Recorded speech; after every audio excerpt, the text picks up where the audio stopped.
Hey y'all, I'm Brooke Hoover, a Louisiana native, actor, writer, and comedian. I've lost 100 pounds through diet and exercise, or shall I say, lifestyle changes. My 20-year and counting health journey has taught me that just like taking a diet pill for weight loss, body positivity doesn't magically happen overnight. I'm working on regaining my self-esteem and rekindling my love affair with Cajun and Southern comfort food in a healthier way, all the while juggling eating as clean as I can, reestablishing myself in the entertainment industry, which, as we know, is historically fat-phobic, all the while showing my inner fat girl some love. That's fat with a PH. Pretty hot and tempting. Let me tell y'all a tale or two. In honor of the Hoovers' favorite holiday, Halloween, the next 3 episodes will be a 3-part saga of Halloween costumes and, of course, body confidence, which is inspired by my solo show, PHAT GIRL COSTUMES. So, y'all, there's a lot of scary stuff that goes along with Halloween.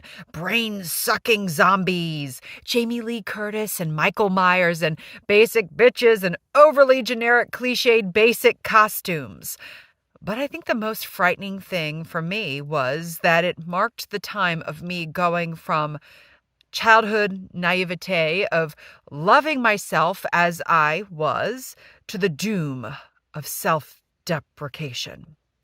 As a preteen and teenager, self-deprecation was like my shield. It was my defense mechanism to make fun of myself before someone else could.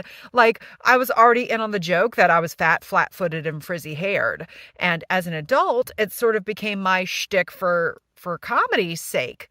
But as a child, as a young child, I was never self-deprecating. None of us were. I believe we are all born innocent until someone else taints our views. And the worst part, we allow them to get tainted. Yes, I just used the word taint twice in a row. Well, now 3 times in a row. But in childhood, I freaking loved myself. I was cool, unique, and beautiful. I didn't let anyone else define me. Why the hell am I letting them do it now? Please, friends, travel back in time with me. Doodaloo. And we're going to insert some inspirational stock montage music here on the podcast. So I'm just doing an audio thing, so I know where to edit it. Video people, y'all keep seeing the same thing rolling. Travel back in time. Mermaid, flapper, snow queen. Those are the types of costumes that come in plastic bags that you find in the seasonal aisle at Eckerd Drugs, and they still smell like plastic bags when you wear them. And these are also Halloween costumes that I wore before the age of 10. But mine weren't purchased in a plastic bag. Lord, no. My costumes were designed and hand-stitched by my Momma Anne Olivier Hoover. My skimpy, sexy, body-conscious costumes were well thought out. Just so we're on the same page, y'all, body conscious is a term in fashion meaning form-fitting, body-hugging. Use that in a sentence, please. You'll see many a Kardashian sister in a body-conscious ensemble. So did y'all know that Macy's starts planning their Christmas catalog in April? Well, my mama and I began thinking about Halloween costumes in late May. The minute school got out, we had decided on the actual costume by 4th of July, and then we spent the rest of the summer planning and prepping my Halloween costumes because, as my mama would say, you can't do fabulousness last minute, baby. So Mama loved taking me to Hancock Fabrics on Drusilla Lane in Baton Rouge to check out the chiffon, velour, and notions. Y'all, notions are things like ribbons, buttons, baubles, basically all the fun shit. Mama highly frowned upon costumes in a plastic bag because that's just unoriginal, baby. The amount of thought you put into a Halloween costume directly relates to the amount of thought you put into life, baby. And me, little Brooke, was just big on feeling proud and free and showing some skin, while the other parts of my skin that were covered were rubbing on some high-quality chiffon. I owe my bout at exhibitionism to growing up in the warm, sultry southern bayou. I was just comfortable with myself and my body, and I liked airing it all out. I'd strut around in my birthday suit when I was home alone with Mama and the dogs. Why? Because I was a cat, jumping and scratching all over the chairs and couches buck naked, because cats don't wear clothes, but dogs sometimes wear sweaters, of course. And as a kid, I think nothing of going over to my parents' friend's house, sneaking out during dessert. Yes, I skipped dessert. Don't look so surprised. See, there's that self-deprecation, y'all. I'd start tearing off my clothes and jump into the pool, skinny dipping, no matter the occasion or the weather. The only reason my mama and dad didn't approve was because we were with company. In the privacy of our own home, they kind of approved of what I did. They just let me do my own thing. But this exhibitionist little beast couldn't be contained. I never let my mama and dad's fussing stop my quest for body liberation. Brooke Ann, get your naked butt out of that pool right now. Sorry, Buzzy and Dee, she's got a bad case of only child syndrome and we can't fix it. Damn it, Brooke. We just wanted to eat our Mississippi mud pie in peace, and now you gotta go streaking like a college frat boy. That was Mama and Dad. They were dumbfounded that they couldn't tame their buck-naked daughter among the Baton Rouge elite. And maybe my Mama and Dad were a little embarrassed, but I wasn't. Hate it for them. Halloween was the 1 month that our Acadian-style home, located at 19526 Creek Round Avenue, was guaranteed to win Yard of the Month with hay bales, corn stalks, mums, pumpkins, and later on the blow-up spooky creatures that Mama never really approved of. Again, unoriginal stuff in a plastic bag, baby. But the Hoovers, y'all, we loved Halloween, because it didn't come with the drama and the sadness that Thanksgiving and Christmas can sometimes bring. Halloween is all about expressing your inner crazy, and hey, the freakier, the better. My inner JonBenet Ramsey, God bless her heart, was able to go out in a skimpy costume and strut my stuff and at the same time not get Mama or Dad deported to Department of Social Services. Halloween time, it was okay to be sexy, even as a little kid, especially down south. Y'all ever seen those pageant photos? Again, I digress. But the average temp for Halloween in South Louisiana is 85 degrees. So it really makes sense that all of my costumes were breathable and kind of skimpy, and I made them work. However, one Halloween changed all that. It changed my life, in fact. I promise this won't be the rhyming section. This show ain't headed in that direction. I'm not the mastermind Lin-Manuel. However, I hear he's doing pretty well.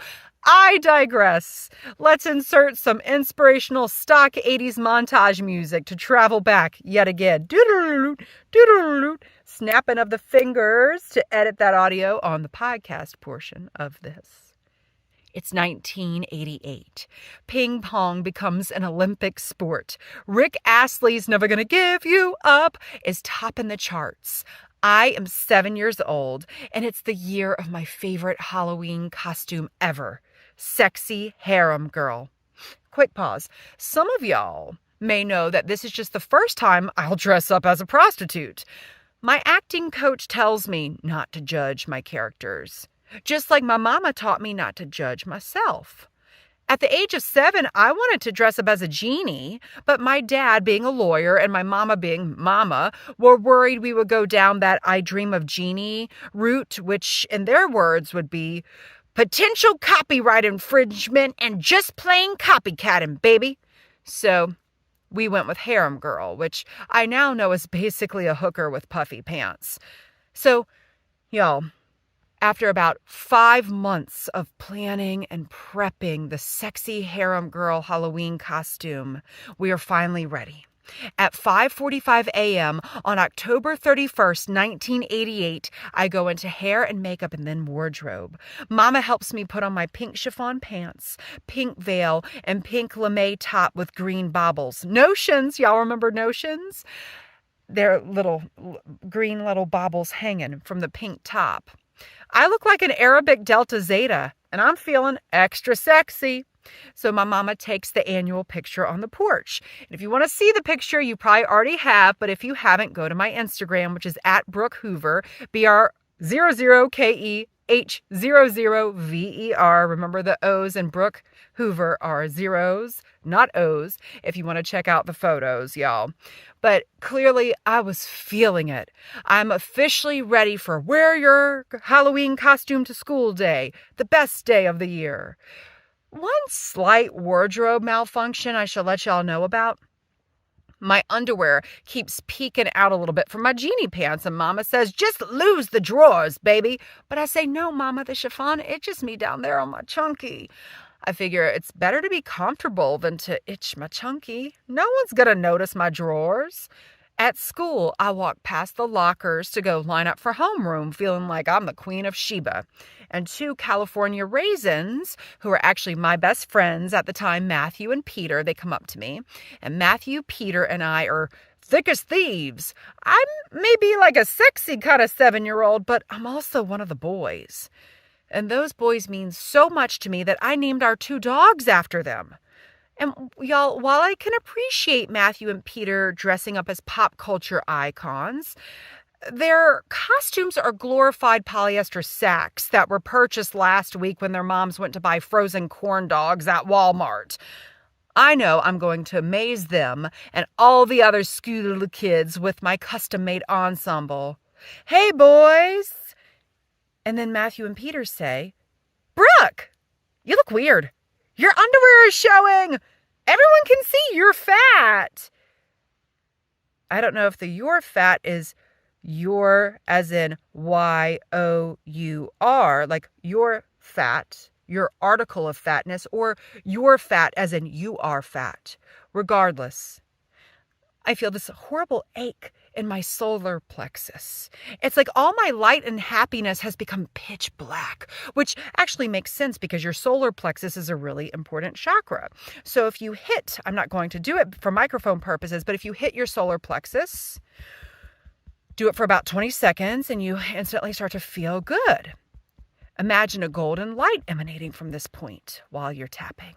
It's where your will, assertiveness, and power live. Now take a deep breath. Feeling good, right? Now stop tapping. Imagine someone now covers up that good feeling with clouds, darkness, and runny poo-poo after bad chimichangas. That's the best way I can describe it, y'all.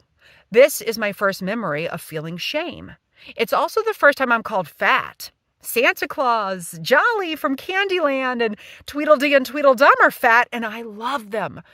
But I'm now learning that fat is actually a bad thing. That's why my mama and my nanny seal drink Tab, because it has no calories and they don't want to become fat. And now I'm learning that I am fat, but not in a good, cozy Santa Claus sort of way. My buddies Matthew and Peter only ribbed me like one of the boys. It's something we do, but this time they've clearly crossed a line. See, the thing is, I think Anne and Bob, my mama and my dad, thought my chubbiness was baby fat and that it would just go away on its own. And also, they didn't make a thing of it. Y'all, it's not like we had cupcakes lying around the house, or the sweetest thing in our pantry at 19526 Creek Round Avenue was fruit and fiber cereal and grape nuts. But see, why am I justifying this? Why do I feel the need to justify this? If I were skinny or normal sized, would I have to do that? Up until now, y'all, I never realized there was anything wrong with me strutting my baby fat or the costumes I wore or just with me in general. Until these friends of mine tell me so. And until I accept their word as truth. And the truth is, Brooke, you're a fat loser. All I can say to them is, guys, I can't believe I named my Pomeranians after y'all. I walked the walk of shame to Miss Mayu's homeroom class, tugging up my Genie pants. I managed to make it through the rest of the day because later that night it's trick-or-treat in my aunt and uncle, Nanny and Gigi's neighborhood. And I prefer trick-or-treating in their neighborhood in the Millerville subdivision because A, my little cousin Brendan gets to go trick-or-treating with me, and B, because in their neighborhood it's like a whole neighborhood block party. Y'all, take notice. I didn't say, I go for the candy. Millerville has better candy. Arg! I may be a chubby kid, but I like to go trick-or-treating for the camaraderie, not the candy. Yet again. See how defensive I'm getting? If I were a skinny person, I wouldn't really have to make a point of that, would I? Though the earlier events have forever changed me, I try to not let it get me down. I've got to take a sip of water, y'all.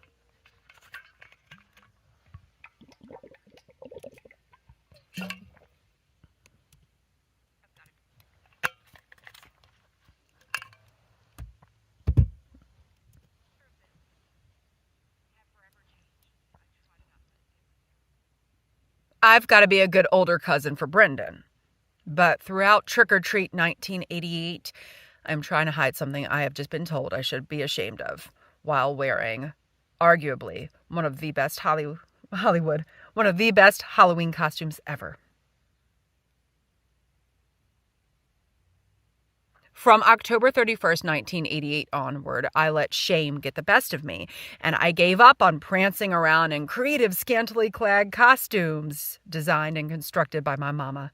Instead of thinking of myself as totally rad and awesome, I convinced myself I'm too fat to have fun like the skinny, normal kids. And shortly thereafter, my baby fat starts turning into big girl fat. Fat! That's much harder to get rid of. In all the New Age self-help books that I'm addicted to, it says that oftentimes weight gain happens because you're carrying around some emotional baggage, usually guilt or shame. And that guilt for putting an abrupt end to my mama's costume making, and that shame for being a fatty who dared to show off her sexy side in the first place, start manifesting their nasty selves in my lack of original Halloween costumes. I trick-or-treat, but I barely even celebrate. This forces my mama to go on hiatus and start using her time and her creative genius to select appropriate perfumes and colognes for our dogs, which isn't quite as fun as shopping the notions section at Hancock Fabrics.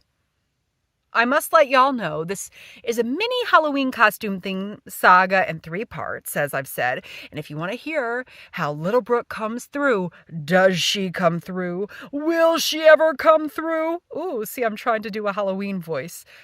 I don't know if that's quite working, but regardless, there's more to the story. Tune in next week, y'all. Thanks so much for listening, as always. Thanks so much for listening, y'all. It is my hope to inspire, uplift, and entertain you with this Who's Dat Fat Girl podcast. So, if you're hungry for more, you can book me to speak or perform my solo show that inspired this podcast, Fat Girl Costumes, written by yours truly and directed by Brian Lady at your virtual or in-person event. Please visit brookehoover.com/fluffybuttproductions or email me at contactbrookhoover@gmail.com for more info. And let's follow each other on Instagram. I'm at Brooke Hoover, and the O's in my name are not the letter O, they're zeros. Not because I want to be a size 0, but because I guess I'm just so clever with my late 90s Yahoo self. And if you like this podcast, which I really hope you do, please give me a 5-star rating and write a review on Apple Podcasts. And most importantly, share this with your friends, family, and other people you may know who are as fat as we are. That's fat with a PH.